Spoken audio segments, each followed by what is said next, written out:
Nous sommes là dans le cadre des élections législatives et présidentielles comme annoncé et nous avons eu l'opportunité de déployer à travers toutes les régions du Niger une délégation, une équipe organisée de 15 observateurs à court et long terme qui ont pris part à l'observation du processus électoral dans son ensemble, du recensement jusqu'au premier tour de cette élection présidentielle et législative, et nous jugeons le scrutin transparent, et équitable et puis juste, qui se sont exercés dans le calme et puis la quiétude.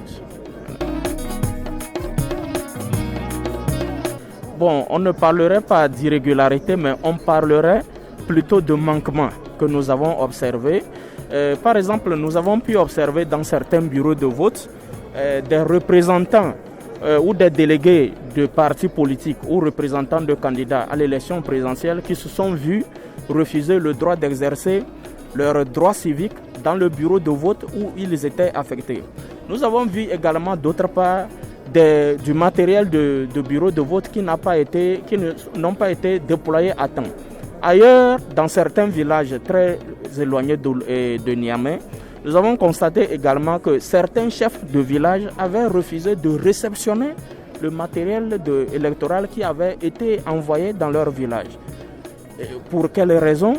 On nous a fait comprendre que c'est pour prévenir des répressions liées au mouvement djihadiste.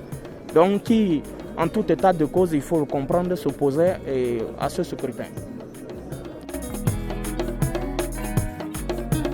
En tout cas, dans notre rapport préliminaire, nous avons tenu à souligner des recommandations à l'adresse du gouvernement, de la CENI à la communauté internationale pour leur demander de s'impliquer davantage dans l'accompagnement et dans les sollicitudes de la CENI. Ce qui est important pour le moment, c'est de tirer les leçons et les conséquences de ce double scrutin-là pour mieux se préparer aux élections futures.